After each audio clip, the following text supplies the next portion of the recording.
Okay, so we're ready for the final paper for the afternoon's session. Cosmopsychism and Decombining Perspectives, Kashmiri Śaivist Intervention by Munema. Munema. What? Yes. Yes. So, well, the stage is all yours. Hi, everyone. Munema, and I'm a PhD student at the University of Toronto. And thank you so much to the organizers and to all the other speakers who have made my job easier by explaining a lot of the things I was going to talk about at the beginning. Okay, great. Okay, so just a brief overview of what we're going to talk about. I'm just going to very briefly explain panpsychism, which most of the other people have been calling micropsychism, and cosmopsychism here. I'm going to talk about a particular problem that plagues cosmopsychism, which is the subject decombination problem. The subject decombination problem is a very broad term, and I'm going to talk about a particular part of it called perspective problems. I'm going to explain what I believe to be sort of the functions behind perspective problems. So why do people think that perspective problems are a problem? I'm going to sort of talk about Uppaladeva. I'm going to shift, going to talk about Uppaladeva. And I'm going to talk about how I think he could respond to perspective problems. This sort of paper is really just out of me reading Uppaladeva, being like very flabbergasted and doing my best to construct a view that I could understand. So I'm very open to people correcting me because it's entirely possible I was imposing my views onto. Hopefully not. Okay, great. So panpsychism is, or micropsychism is just the view that the conscious features of reality exist at some micro level.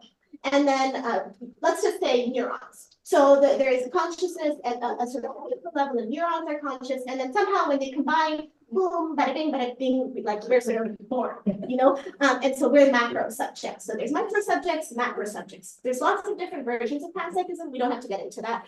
And so the issue with panpsychism is what's called combination problems. So why, if lots of neurons together and they all have a sort of subjective states, why should they form a new subject, right? There's no real reason to think that. And William James really talked about this very early on. He has a lovely passage in like a very Jamesian way where he talks about if you put a lot of humans together, it's not like you're going to form some sort of hive human, right? There's no reason to think that would happen. And so the issue with panpsychism is really trying to explain where subjects, macro subjects like you and I come from. Okay, cosmopsychism is like, okay, fine, let's just reverse the problem. Instead of micro, I don't know what I said, micro-phenomenal features grounding macro-phenomenal features, we'll just reverse and say macro-phenomenal stuff grounds micro-phenomenal stuff. So there's no combination to begin with. But as you can probably predict, it suffers from decombination problems. So it's basically the exact reverse. How does this macro subject, how does it decombine into like micro subjects? So that's really the key issue I will explore, which is can you decompose or decombine perspectives that subjects have? Okay, I'm going to talk about this. Okay, great. So first of all, just some terminology. When I say macro subject or cosmic consciousness, I'm just going to talk about like the same sort of cosmic subject at the highest level, whatever level that is. Usually people assume cosmic just because there's no reason to stop before cosmic. And when I say micro subject, I actually mean you and I. I don't mean neurons. Again, that's just because in cosmopsychism, we're kind of the ones who come out of the macro subject. Okay, great. A subject, I don't want to get too hung up on what a subject is, so I'm trying to take a very thin view that I think sort of any more robust view of subjectivity subjecthood would have to assume, which is that whenever you have a set of phenomenally unified experiences, there's a subject. And so I'm not claiming that that means there's a soul, and I'm not claiming that that means, you know, anything more grandiose, just that if you have a phenomenology, like if there is something that's being experienced together, so like the chair and the table being experienced together by me, being seen together by me, then there's a subject who's kind of experiencing that. I'll just skip that. I don't know why I've highlighted it. Okay, so again, the subject decombination problem. Can you form micro subjects from a macro subject? So there's different versions of this problem, and the one I'm going to focus on is perspective problems, which is about the relationship of the phenomenology between the macro subject and the micro subject. So Al-Bahari, in this really nice paper in 2019, offers two arguments about why she thinks that decombination doesn't work for cosmopsychism as it's typically found. I believe that Professor Vidya talked about this yesterday. I'm going to call them perspective problems. She actually, I changed the name to make it more convenient. So she calls this perspective problem. So, okay, the first is the epistemic problem. So the idea is that if there's a macro subject and it's experiencing our micro experiences, then it's going to be experiencing inconsistent things. And so one perspective could not hold sort of two inconsistent experiences. So I'm sad or I'm anxious, let's be accurate. I'm anxious. You guys are, grateful that I'm presenting. You guys are happy. And so we're experiencing inconsistent things. How could one cosmic consciousness ground both of them? More sort of concerningly, it's not just that we experience inconsistent things, it's that my anxiety overwhelms me. So it's not like there's no room for me to experience anything else. And so the cosmic consciousness would have to be overwhelmed by anxiety because it's grounded in my perspective, but it also has to be overwhelmed by happiness because it's grounded in your perspective. And so how can it be overwhelmed by sort of these different experiences? So that's called the epistemic problem by her. The second one is what I've renamed as a survival problem.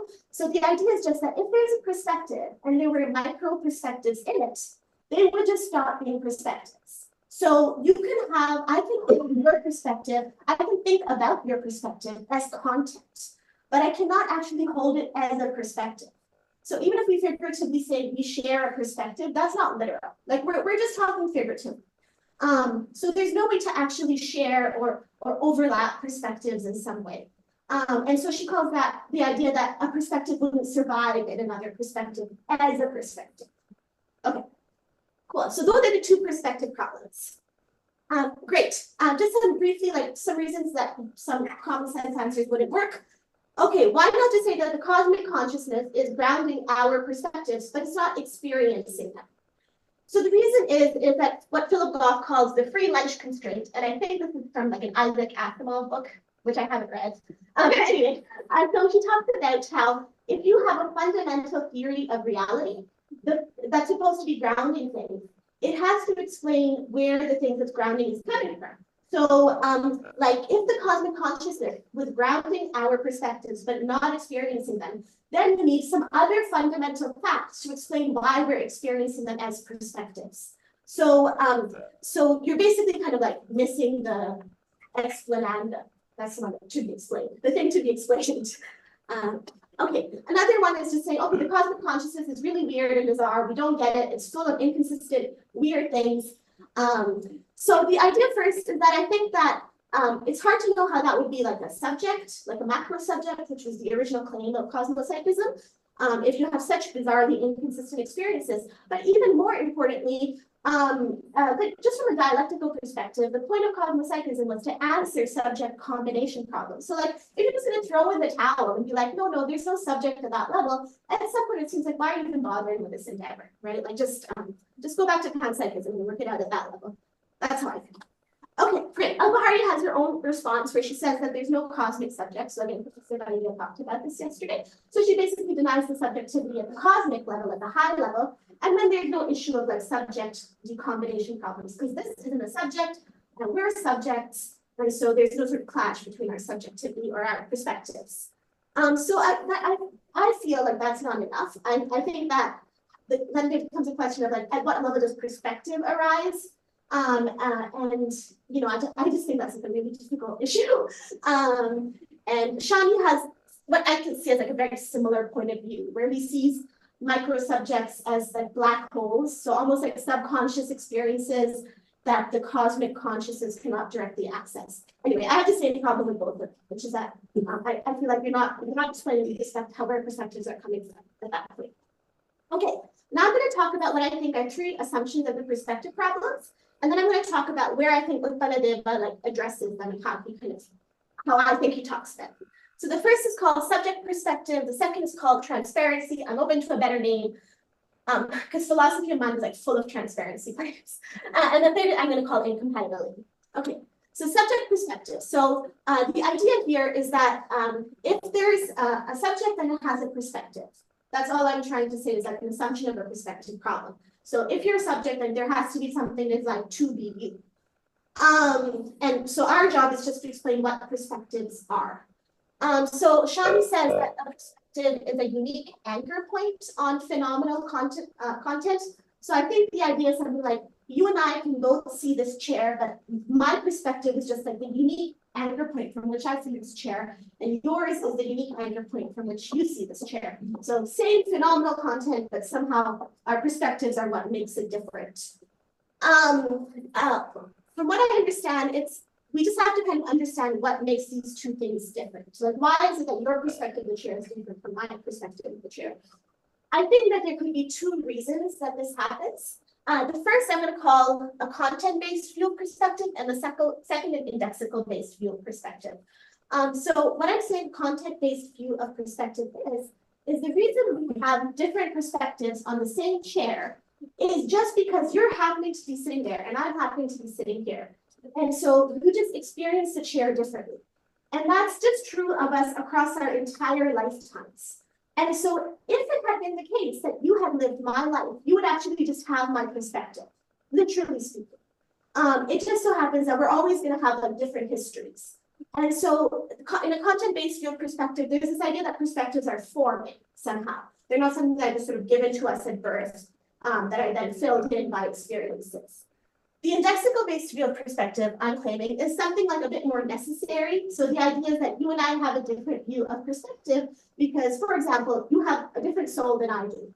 And so this is something that's sort of just given to us, and then we fill in the soul's experiences. So there was no possible world in which you could have been me and I could have had your perspective and you could have had mine. I'm going to say Relative ascribes to this view for micro subjects. I just put this here just to say how each of the two perspective problems relates to these views, but I won't go into it. I'll just put it in case you wanted it. Okay, the second assumption for perspective problems, what I'm calling transparency. So the idea here is that if there's a perspective, whatever it's a perspective about is available to the perspective. So you cannot have a perspective on like subconscious childhood trauma because even though it's affecting you, it's not available to you. And like, it's not consciously available to you. And so to me, this is almost something like a truism, like that just is what it is to have a perspective that you have access to the content that you have the perspective of. So again, the idea is just, it's not like the cosmic consciousness could have a perspective on us, but then not kind of know what we're thinking and feeling. Like it has to have access to that phenomenal content that we're experiencing. And I think this motivates the epistemic problem in particular. I won't go into that.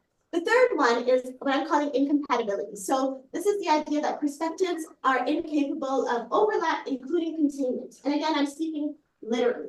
So the idea is that if there's a perspective, it could not contain another perspective because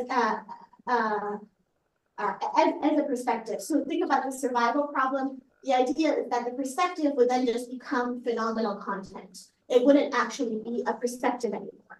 And I think what people use to justify incompatibility is just like common sense. You and I never really have the same perspective.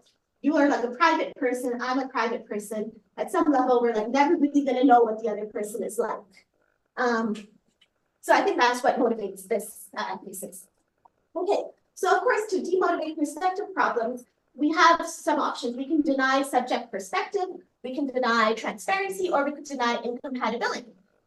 I think that subject perspective is hard to deny. So recall the idea is that if there is a subject and it has a perspective, again, I feel like partially for dialectical reasons, like this is the whole point of cosmopsychism, to explain how subjects can kind of coexist in these overlapping ways. So partially this feels like you're throwing in the towel, and partially because it seems a little bit incoherent to me. I don't really know what it would then be to be a subject if it didn't have a perspective or perspectives.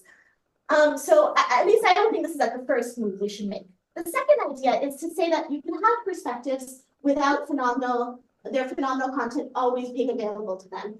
Again, I feel like it's a bit of a truism. Like, what is it to have a perspective if you don't know what you're having the perspective of, or if you're not aware of what you're having the perspective of? The third one is to say that perspectives can contain one another.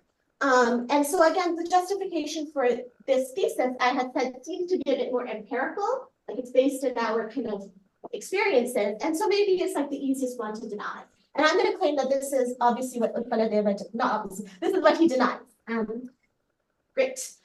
Okay, so Miller has a lovely paper where he kind of says that he kind of talks about what I think Professor Reagan was calling the modal coherence of perspectives overlapping. So he talks about that if you relativize, so this is kind of the common sense view where you have different perspectives, they're private, they're personal, they can't overlap. He talks about how it is possible to have an absolute subject which has relative subjects within it.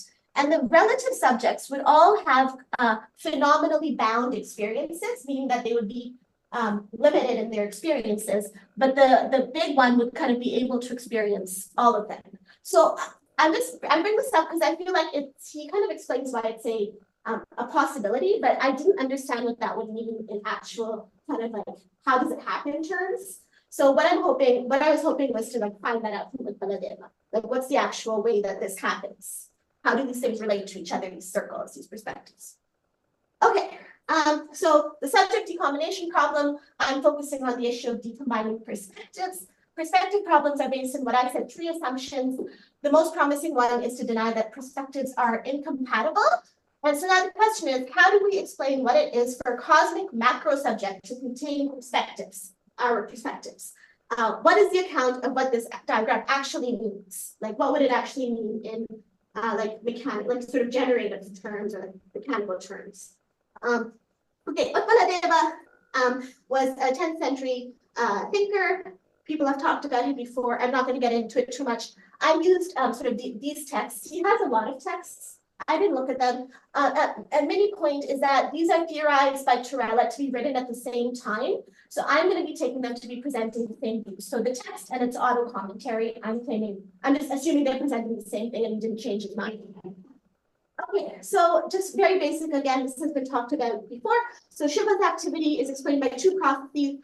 I'm just taking the translations directly from Torella, just because I'm not qualified enough to dispute what he said. So Prakash is just like light, luminousness. Vimarsha, he said, is reflective awareness. You could call it apprehension. So these are kind of like the 2 ways that Shiva acts and manifests himself and creates us. There's 36 levels of reality, starting with Shiva, going all the way down to like elements. And the process of creation is for Shiva to have a sense of aham, a sense of I, and it becomes a sense of this, which is the universe. So initially there's an aham, then he has a desire to like kind of manifest, and then he sort of does what's called Maya. So Maya obviously has many translations, but from my understanding, the idea is he limits his own reality to kind of create other things. And those other things are the tattvas or like micro subjects, purusha. And the micro subjects can also have psychic features like buddhi, manas, etc. So the analogy that is given is that of a mirror. So a mirror can reflect lots of different things. You, me, chair. However, there's only one mirror. So there's only one Shiva, only one consciousness. However, unlike a mirror, the thing that is being reflected isn't some external thing, it's Shiva himself. Okay. Okay, so how do we get formed? So the way that we are formed is through vikalpas, which are conceptual awarenesses, conceptual constructions. So vikalpa is just differentiation. So the idea is that my sense of self is formed by differentiating myself from other things. So I am not that chair, I am not this laptop, I am not this phone, I'm kind of whatever's left over. And so I'm making is specifically through distinctions, which are called the conceptual constructions. And I think this is where they kind of use Bohavadin's views to kind of form their own. Okay, you can become enlightened by basically starting to deny these distinctions. And when you deny enough of them, you are permeated by the awareness that I am this universe. So all the differentiations disappear. Okay, So I'm going to claim that Uppaladeva is kind of has a type of identity cosmopsychism. We can talk more about this if you like, but the idea is that we are identical to the conscious universe. So from what I can understand to Mike's earlier question, I don't think we're ontologically distinct from Shiva, from what I can tell. So the question is, okay, do you have a subject decombination problem if we're identical to Shiva? I think it still arises because Shiva is still considered a different subject than us. And I'm a little bit confused about this point. Maybe we can talk about it.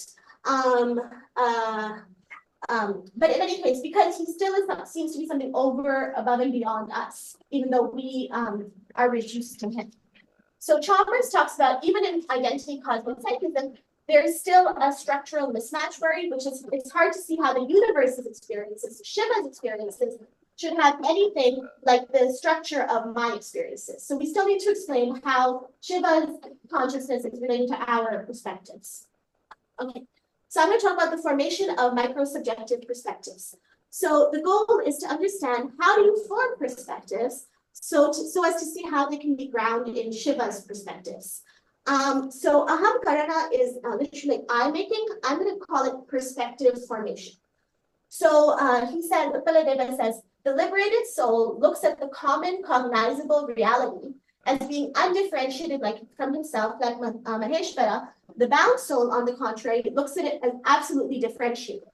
So what I'm claiming is that Uppaladeva thinks that your sense of I, your sense of perspective, comes from seeing differentiations. So if I say I am hungry or I am, I don't want to say how old I am. I'm Canadian. What I'm saying is that I am not American. That's what a lot of Canadians say. So I think that I am not American. And so any positive claim I make about myself, any sense of I that I have, any perspective I have is actually just differentiating myself from other things. And so our sense of perspective isn't grounded in something like the soul. It's really just based off of the phenomenal content that I have. So I have a content of that chair and I say, I'm not that thing. And so I claim that that's like a content-based view of perspectives. You could have had a different sense of perspective if you had just encountered different, if you just had different vikalpas. Perspective formation is due to vikalpas, and the idea is that why is it that we experience as though your and my perspectives can't overlap? Well, that's exactly because my perspective just is to say it's not your perspective, and vice versa. So that's just exactly how perspectives are formed. Okay, if that's the case, how does Shiva's perspective relate to ours? So Uppaladeva says many things here, and I'm a bit confused, but I think that Shiva's sense of perspective is considered kind of like an irreducible fundamental fact. It's an idealist school, so that kind of makes sense. And it does not require phenomenal content. So his sense of perspective is not formed at all. Only our sense of perspectives are formed. So what happens is that we form perspectives, and Shiva kind of looks through our experiences and kind of takes on our roles, so to speak. So in current philosophy of mind literature, there's this big thing of the structure of consciousness. And a structure is just when you have a set of elements, and there's something that relates the different elements. So the idea is that when we have experiences, you and I, we don't experience the world as just like this disorganized mess. We actually, all the elements relate to each other in different ways. So there's like a location relation, the chair's experience is here and not over there. There's relations of similarity. This red is similar to that red. And sort of there's arguments about what other relations there are. And so the idea is that your experiences are organized in some way. I think that Shiva is having something similar. So when he's creating or manifesting the world, he's basically creating a structure in his consciousness. His consciousness, like he said, is like considered like a fundamental fact. And then he kind of like creates our perspectives or our experiences, and he kind of relates to them. So the reason that there's no incompatibility between our perspectives is the same reason that I can see these two chairs and not think that they're the same. So you can see red here, you can see green here. You think that they were inconsistent with each other, but that's fine because there's a structured reason that they're not exactly in the same place. So I'm saying that Shiva is to the world as consciousness is to structure. My point is that this isn't unintuitive. Like this is something we actually experience. Like if you just look at the world, it's structured. It's not something that's disorganized. And so we can kind of, I don't know, understand what Shiva is going through by thinking about our own structured consciousness and then sort of analogizing it to ourselves. Okay, so my summary is that Baladeva says that first personal awareness, which is perspective, is irreducible. Oh, yes. And that it can reflect on its phenomenal content and form other perspectives, which are reducible. So the basis of the world is not an a-perspectival subject. It's not a non-subject. It actually has to be a subject with a perspective. I have 5 more minutes. So it has to be a subject with a perspective. Okay, great. Now to quickly how it relates to the perspective problems. So I think that Baladeva accepts the first premise, that subjects have perspectives. I just think he disagrees on what our perspectives are versus Shiva's. So it seems to me like the fundamental problem is that when we create perspective problems, we think our sense of perspective is what it is for Shiva to have a perspective. And there's no reason to hold that sort of inference or extrapolation. The second is transparency. I think that he accepts this for us. So if you have a perspective, you're aware of the phenomenal content. I'm not sure that he accepts this for Shiva, which is a bit problematic for what I'm saying. Maybe we can talk about that in the Q&A. And the third is incompatibility. So perspectives cannot overlap or contain one another. And again, I think he explains why this seems true. And it's just because our perspectives are formed by differentiating ourselves from other people's perspectives. I was going to add in some literature about like infant babies and how there's some idea that they form a sense of self by basically distinguishing themselves from their mothers. But I left it out for time. Okay, so great. The epistemic problem. So again, that's the view that I'm overwhelmed by my happiness, by my anxiety, you're overwhelmed by your happiness. So the idea here is that Shiva can just, again, by creating a sort of a structured version of consciousness, there's no contradiction. So he can enter into my anxious perspective, he can enter into your happiness perspective. And the feeling of being overwhelmed by your experience is just another piece of content that he can take on. They often use the example of role playing, which I forget, I think maybe Farah brought, someone brought up role playing. And just like you can take on the role of Hamlet, you can take on the role of Macbeth, Shiva can do the same thing. The survival problem, I actually think they flip it on its head. So they don't say that perspectives could not survive in each other as perspectives, but in fact, there's no way for us to have perspectives if Shiva didn't lend us his consciousness and his perspectives, basically. So it's not that perspectives cannot survive in one another. In fact, we need to have Shiva's perspective in order to form our own sense of perspective, if that makes sense. Enlightenment is the destruction of individual perspective because we no longer have these differentiation making constructions. Okay, so the conclusion is that I think overall it's just that if we have a view of how perspectives are formed, we might be able to better deal with perspective problems. I feel like there's something in maybe Western philosophy where there's this real thing that I'm like a private personal person, and like my point of view is like very like Sartrean, and you know like nobody else can really access who I really am, and you know whatever angst. So I feel like that should be questioned. Like maybe there's a view of how we form perspectives where even though I feel like my perspective is personal, it's not so obvious that it is. Okay, great. Thank you so much.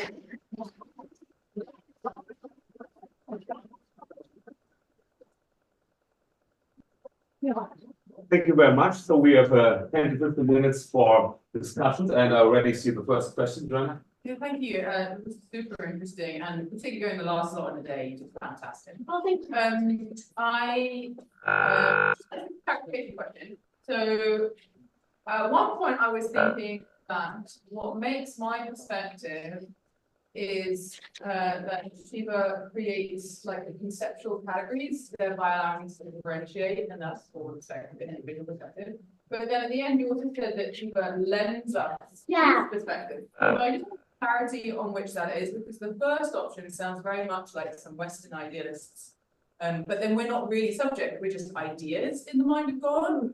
As opposed, but if Shiva is lending his perspective to us, yes. That would be different. So yeah, I think it's the first option. The reason I said lending his perspectives to us is because I think it's not enough to say that I am formed just by negating. So you know how like Kumarin and all these other people have a problem with apoha because they say it's not enough just to exclude concepts. You need like a positive concept that's kind of center of all the exclusion. Yeah. So I think there's a similar issue here where if you say my perspective is formed just by excluding myself from chairs and tables and whatever, then there's still a question of like, okay, but what is left over? And I think that's basically Shiva's point of consciousness, like Shiva's perspective, which is where I think that there's no way to have this view and not think that the cosmic subject has a perspective. Yeah, sorry, I might have confused you. Or I might have confused myself. So Jen just did something like there's no way to, you still need something that has a perspective at the end of the day. So you can have an aperspectival subject, for example. And so I think the idea here is that at some level, Utpaladeva thinks that perspective is irreducible. It's just that for us, our kind of sense of perspective is formed, but you still need access to perspective that is kind of going to do the forming, I guess, or that's our sense of perspective is going to form around.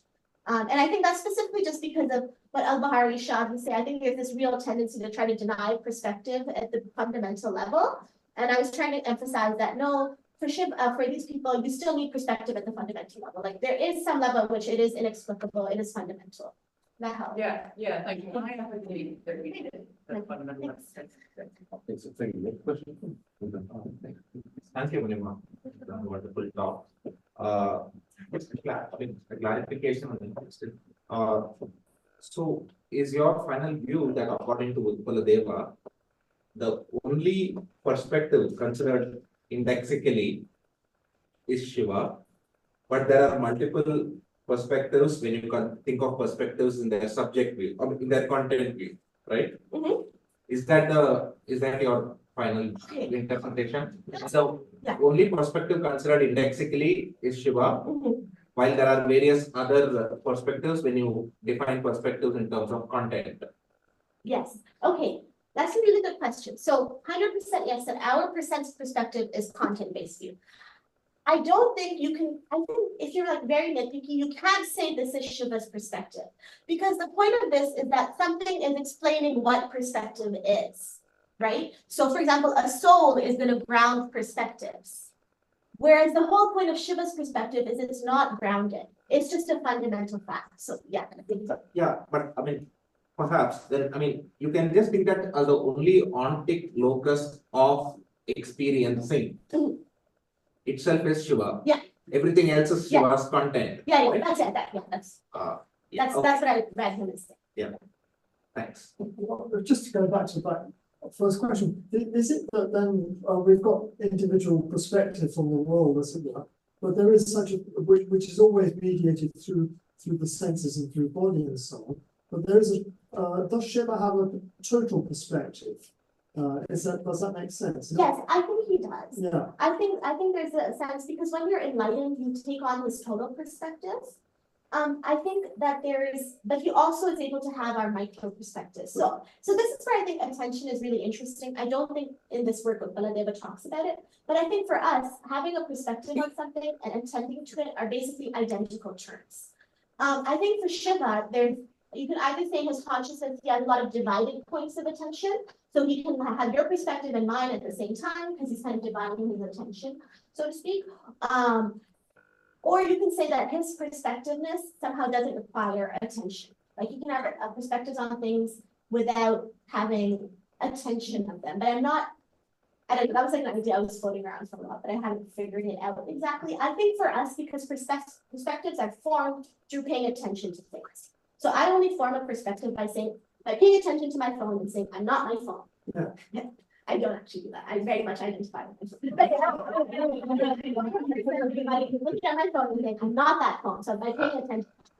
So maybe I tend to conflate perspective with attention because there's no way to form a perspective and exclude things except by paying attention to other things. And so maybe there's a possibility of Shiva having a perspective without attention. but I also realize that that seems almost like incoherent. So yeah, if that's like not very good, then I think you just say Shiva has divided points of attention. So you've got Shiva and universe, but then the universe is the object of attention, but it's also himself as well. Is that, Yes, I think so. wow. Yeah, yeah. Okay, good, yeah. Right, thank you very much for the amazing talk. A clarification question. You said in the beginning that Utpaladeva's cosmopsychism is an identity cosmopsychism, right? In the sense that there's only one subject, correct? Yes, But there are multiple perspectives. yes. Well, it told me that sometimes you use the word subject in the plural. Yeah, But anyway, so these multiple perspectives, they are in a very strong sense illusion, right? They don't exist from a kind of ontological point of view. Am I right? Because you said that liberation Yeah. means that the perspective is so kind of destroyed. I don't, I forget where I read this. I don't think they hold a view that subjects are errors. Like, I don't think that they're superimpositions or something. I think they try to balance, because I think they try to not fall into a state where you now are saying that there's no such thing as subject. I don't know if that's like something to do with like reacting to Buddhism or something. But I really think they don't think that subjects are errors. The other reason you wouldn't want them to be errors is because then Shiva would just be like doing nothing. When he becomes us, so to speak, he's becoming nothing. So they somehow seem to, I don't know, like maybe fiction or something, like they somehow seem to straddle the line between they're not errors, but they're also not as real as Shiva. They seem to be somewhere in between. Okay, but there's some degree of reality. Yeah, I don't know what it is. But you still call it identity cosmopsychism. Yes, yeah, I call it identity cosmopsychism partially because, okay, so Chalmers has this paper and he lists out different versions of panpsychism and cosmopsychism, and he talks about autonomous cosmopsychism, which is the idea that there are really two different subjects and micro subjects, macro subjects, and they don't emerge from one another. I'm sorry, they don't emerge from one another. And then identity is that, okay, they are technically the same. I understand your point that it's hard to call it identity cosmopsychism if there isn't really a second subject. I take that point. Yeah, I think I just, like, to me, it felt like the best fit out of Chalmers' taxonomy. But yeah, maybe there's a better way of going. It's a kind of constitutive cosmopsychism, right? It's not an emergent cosmopsychism. No, it's not emergent. Yeah, I guess maybe constitutive. Yeah, I'm trying to remember all of this taxonomy. I'm sorry, I just can't off the top.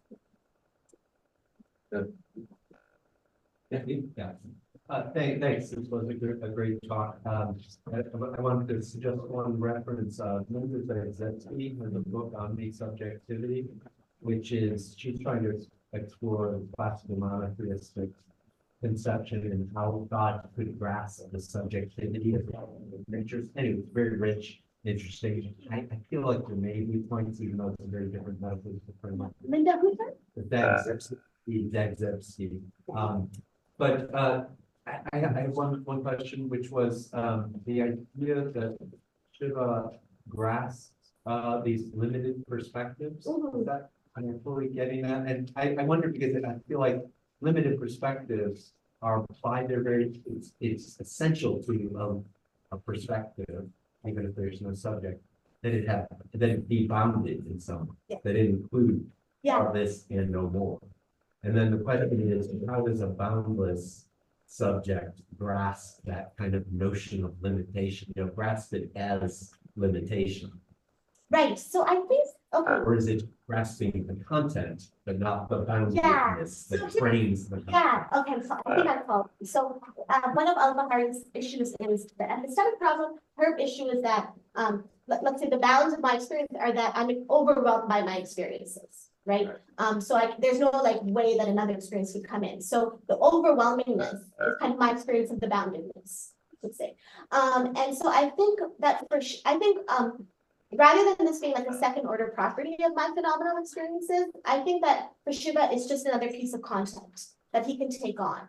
I think the reason this isn't very unintuitive is just that we do this all the time. Like when you're reading a book or watching a movie or playing a character, you are able to take on the feeling of being overwhelmed by something. by being overwhelmed by the experience of being Lady Macbeth or something. And so I think the experience of boundedness isn't something that is as, I don't know, what's the word? Stable or like unquestionable as someone might think, because it could just be another piece of content. Like if I'm overwhelmed by my experience, you might think I'm describing my experience, but in fact, I'm just experiencing a sense of overwhelmingness. Does that make sense? So it's like I'm experiencing a sense of redness or something. And so just like Shiva can take on a feeling of redness, you can take on a feeling of overwhelmingness.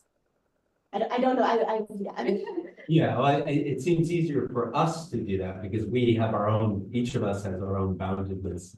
So I can then just apply that to another limited perspective. Right. Oh, I see. Like, where would it even come from? For Shiva, yeah, right. Which is intrinsically unbound. But anyway, yeah. Sorry. Well, I have a question. Let me just read it. Yeah. There's a finger on it. Yeah, just, I guess just a follow-up to this question, like, because Shiva presumably has inexhaustible attention, right? Is that, like, Yeah. maybe attention isn't even the right word, but Yeah. like, part of the reason why I can be sort of immersed in a fiction that I'm reading or show or something is because I have like limits on my attention. Right. And so like, it's like I can't, if I'm fully engrossed in some medium, like I have no attention left to devote to other things, right? And like that. So the language of being overwhelmed doesn't seem to me to quite, that gives you something to sort of point at a content, but it doesn't seem to me to be quite descriptively. Right. Like, Yeah, so I'm thinking about it in terms of attention, yeah. an economy of attention, and you realize there is none in Shiva. Then, anyway. Yeah, that's a good point. And something like, true, that's how we experience it as limited attention, but that doesn't mean that's what it's really based in. Like, it doesn't mean that, it doesn't mean that it, like I don't know, what constitutes that is actually just limited attention. That will be my initial reaction, but I can feel myself like not happy. May dissolve, that's right, yeah. Yeah, thank you. That's a helpful formulation of your question. Okay, Joanna? Thanks, yeah, I think the divided attention, the fact that Shiva can divide attention means that Shiva can have bounded forms of attention, but side note. So I was also thinking about the omnisubjectivity thing, and one of the big critiques of that in Christian debates is that if God knows what it's like to be us, and kind of fully can take on our perspectives, then God knows what it's like to commit horrible things. Some of us commit horrible things. So I'm just, it's a little bit outside the span of your talk, so I feel it's a bit unfair, but I'm just wondering if that's a worry that comes up with this kind of view, because it's so strongly monistic, with this kind of adapted identity cosmopsychism. Is there a worry, or is it just not a worry, that this view means that Shiva is really, morally ambiguous? Yeah, I mean, I've thought about this a bit, but I haven't looked into it, so I'll just tell you my feelings, because I'm here on the stage. So my feelings are just that it doesn't mean that he's morally ambiguous. My sense is that there really isn't that much emphasis on him being like good, and there isn't like Christian and other Abrahamic worldviews, and so I do feel like there's a moral ambiguity there. I could be wrong. I think Somananda even has like the idea of the king play acting a soldier and maybe even hurting someone. I can't remember. I don't know. Maybe, yeah. And so I think that they're just like fine. But like I said, I could be wrong. Okay, we have time for one more last question. The idea, thank you very much for this talk, by the way. The idea of perspectives forming through content. You have those two versions of perspective. The content view and the intellectual view. Yeah. The content one, just really briefly. I was struggling to get my head around that idea. Yeah. That all it takes for a perspective is to have certain content. If only because I can imagine having the same qualitative experiences as, say, you. We have the same content of experiences, and yet we remain different subjects. Even though everything, all the content, everything that the experience is of is the same, and yet we're different subjects. Yeah. It doesn't seem like that's sufficient. And am I right that that's the view that's used to respond to the problems? Yes, I think so. Yes, I think that's the view. I think that I understand your intuition, you could have had the same experiences as me, but have a different perspective.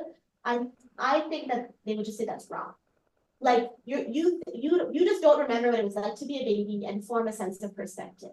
And so your perspective just could have formed, you just underestimate how much your sense of formedness depends on those developmental stages when you contrasted yourself from other things. Does that make sense? Yeah, I was gonna say, does that make sense? I think there's like some like Kripkean thing here about like, I don't know, the conceivable, you think it's conceivable, but it's not conceivable. It's just like something you're imagining that this actually doesn't track modality, like what's possible, what's not possible. But yeah, my initial sense isn't. So I guess if you replicate, completely perfectly replicate someone like that, Yeah, duplicate psychology yeah, throughout their history, yes, you would, all these different duplicates would just be the same subject. yes, that's what I'm claiming these people would have to say. Yeah, which I understand is like not that intuitive for like us. But I really do feel like we hold so many beliefs about perspectives and first personal private experiences that I don't know are super justified. I feel like there's a lot of like I said, angsty reasons to think that nobody understands me and could understand me. And I'm not saying that for you, but I feel like when I was really examining why I think that, for me, a lot of it was just the kind of like cultural scripts about like how first personal perspective works. But maybe, I mean, I fully understand myself in the thought. I guess the man was thinking, I hope no one do something. Okay, so thank you again.